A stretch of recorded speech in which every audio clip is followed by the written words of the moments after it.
1904, in Edlach, a village inside Reichenau and der Rax, Lower Austria, Theodor Herzl, having been diagnosed with a heart issue earlier in the year, died of cardiac sclerosis. A day before his death, he told the Reverend William H. Heckler, "Greet Palestine for me. I gave my heart's blood for my people." 66.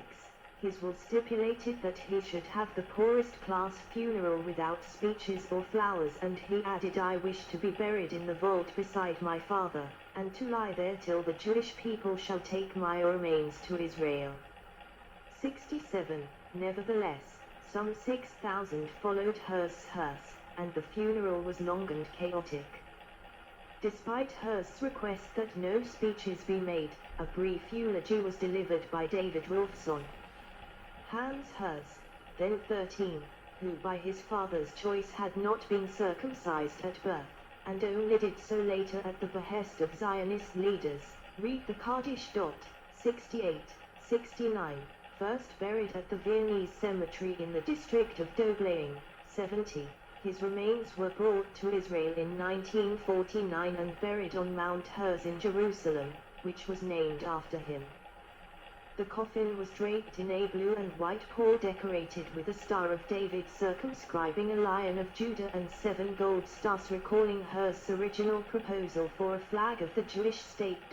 71. Theodor Herzl's funeral in Vienna. Theodor Herzl's funeral in Vienna. Herzl's grave in the Doblaing Cemetery, Vienna. Herzl's grave in the Doblaing Cemetery, Vienna. Honor guards stand beside Herzl's coffin on Mount Herzl in Jerusalem, 1949. Honor guards stand beside Herzl's coffin in Mount Herzl in Jerusalem, 1949. Tomb of Herzl, Mount Herzl, Jerusalem. Tomb of Herzl, Mount Herzl, Jerusalem. Legacy and commemoration. David Ben-Gurion declaring the establishment of the State of Israel in Tel Aviv, the 14th of May, 1948, beneath the large portrait of Theodor Herzl. Herzl Day, Hebrew, is an Israeli national holiday. Celebrated annually on the 10th of the Hebrew month of Iyar, to commemorate the life and vision of Zionist leader Theodor Herzl. 72, family. Julie Naskauer Herzl and his children in 1900. Herzl's grandfathers, both of whom he knew, were more closely related to traditional Judaism than were his parents. In Zemeni, Zemlin, his grandfather Simon Loeb Herzl had his hands on one of the first copies of Judah Alkali's 1857 work prescribing the return of the Jews to the Holy Land and renewed glory of Jerusalem. Contemporary scholars conclude that Herzl's own implementation of modern Zionism was undoubtedly influenced by that relationship. Herzl's grandparents' graves in Simlin can still be visited. Alkali himself witnessed the rebirth of Serbia from Ottoman rule in the early and mid-19th century and was inspired by the Serbian uprising and subsequent recreation of Serbia. On the 25th of June, 1889, he married Julie Naskauer, the 21-year-old daughter of a wealthy Jewish businessman in Vienna. 73. The marriage was unhappy, although 3 children were born to it: Paulina, Hans and Margaretha, Trude. One of his biographers, 74, suggests that Herzl infected his wife with gonorrhea which he contracted in 1880. 75. 76. Herzl had a strong attachment to his mother, who was unable to get along with his wife. These difficulties were increased by the political activities of his later years, in which his wife took little interest. Julie died in 1907, 3 years after Herzl, aged 39. 77.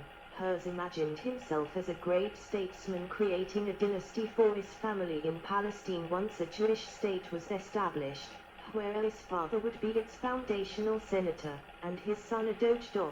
78. His daughter Paulina suffered from mental illness and drug addiction. She died in 1930 at the age of 40 of a heroin overdose. 79. His only son Hans was given a secular upbringing, and the Herzls refused to allow him to be circumcised. 81. On Herzl's early death, after reportedly being pressured to do so by his Zionist caretakers, Hans, then a ward, submitted to circumcision on 29 May 1905, winking sad smiley. 82. 83. He subsequently converted. 84. Resenting the way he had been persuaded to be circumcised. 85. And became successively a Baptist, then a Catholic, and flirted with other Protestant denominations. He sought a personal salvation for his own religious needs and a universal solution, as had his father, to Jewish suffering caused by antisemitism. Hans shot himself to death on the day of his sister Paulina's funeral. He was 39 years old. 86. Hans left a suicide note explaining his reasons. Herz and his children on a trip in 1900. A Jew remains a Jew, no matter how eagerly he may submit himself to the disciplines of his new religion, how humbly he may place the redeeming cross upon his shoulders for the sake of his former coreligionists to save them from eternal damnation. A Jew remains a Jew. I can't go on living. I have lost all trust in God. All my life I've tried to strive for the truth, and must admit today at the end of the road that there is nothing but disappointment. Tonight I have said Kaddish for me parents and for myself, the last descendant of the family. There is nobody who will say Kaddish for me who went out to find peace and who may find peace soon. My instinct has latterly gone all wrong, and I have made one of those irreparable mistakes, wished them the whole life with failure. Then it is best to scrap it. 87, 88. In 2006 the remains of Paulina and Hans were moved from Bordeaux, France, and reburied not far from the father on Mount Herzl. 86, 89, 90. Paulina and Hans had little contact with their young sister, Trude, Marguerite, 1893-1943. She married Richard Newman, a man 17 years her elder. Newman lost his fortune in the Great Depression, burdened by the steep costs of hospitalizing Trude, who suffered from severe bouts of depressive illness that required repeated hospitalization. The Newmans' financial life was precarious. The Nazis sent Trude and Richard to the Eisenstadt concentration camp where they died. Her body was burned. 86. Her mother, who died in 1907, was cremated. Her ashes were lost by accident.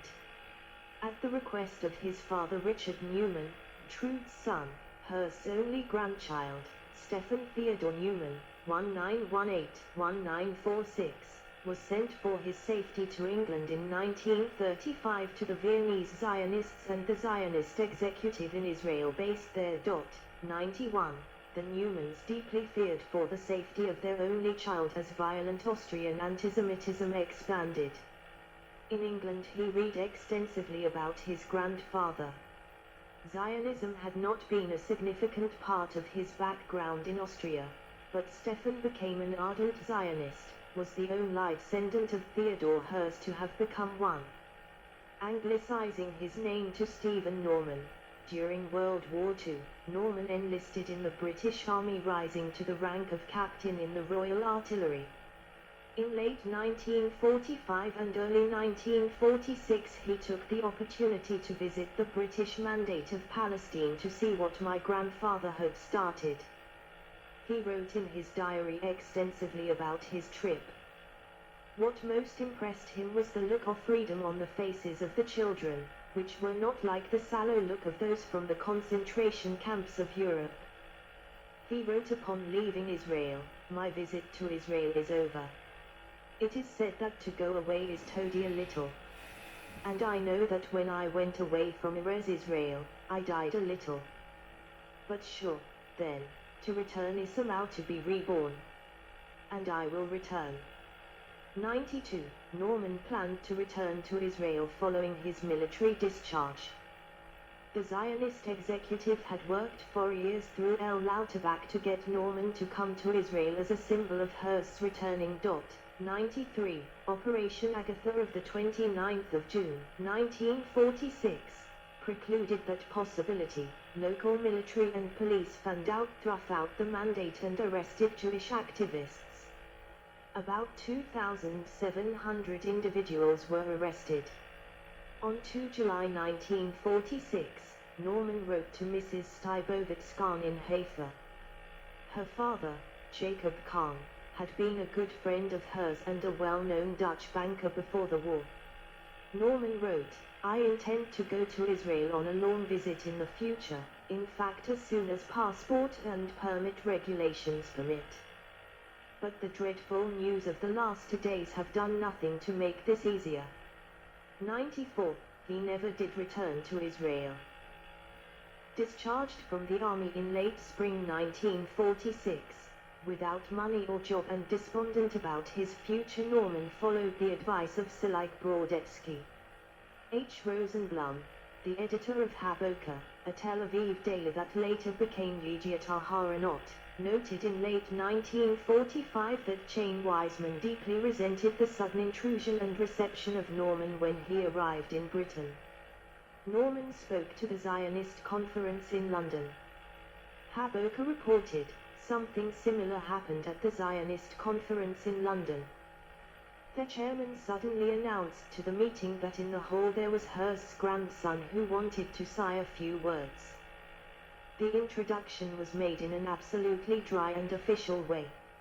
It was felt that the chairman looked for and found some stylistic formula which would satisfy the visitor without appearing too cordial to anybody among the audience. In spite of that, there was a great thrill in the hall when Norman mounted on the platform of the Presidium. At that moment, Dr. Weizmann turned his back on the speaker and remained in this bodily and mental attitude until the guest had finished his speech. 95. The 1945 article went on to note that Norman was snubbed by Weizmann and by some in Israel during his visit because of jealousy, vanity and their own personal ambitions. Brodetzky was Chaim Weizmann's principal ally and supporter in Britain. Weizmann secured for Norman a desirable but minor position with the British Economic and Scientific Mission in Washington, D.C., in late August 1946. Shortly after arriving in Washington, he learned that his family had perished. Norman had re-established contact with his old nanny in Vienna, who told him what happened. 96. Norman became deeply depressed over the fate of his family and his inability to help Jewish people languishing in the European camps. Unable to endure his suffering any further, he jumped to his death from the Massachusetts Avenue Bridge in Washington, D.C., on the 26th of November 1946. Norman was buried by the Jewish Agency in Washington, D.C. His tombstone reads simply, Stephen Theodor Norman, Captain Royal Artillery British Army, grandson of Theodor Herzl, the 21st of April, 1918 26 November 1946.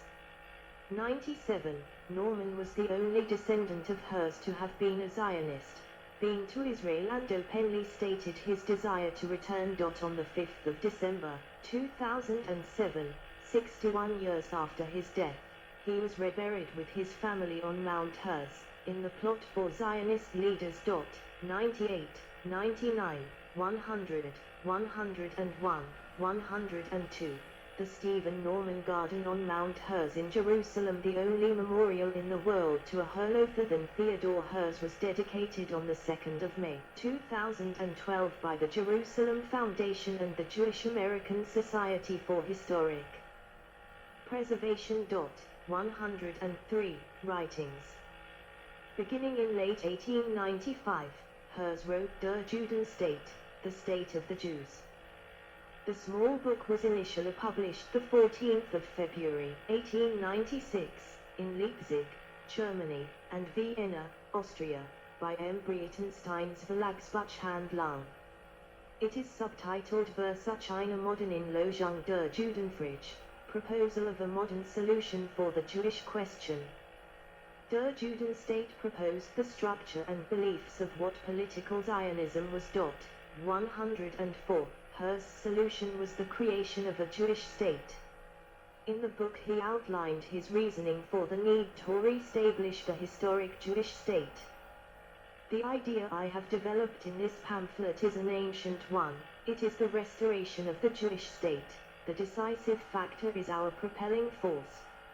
And what is that force? The plight of the Jews. I am profoundly convinced that I am right, though I doubt whether I shall live to see myself proved so.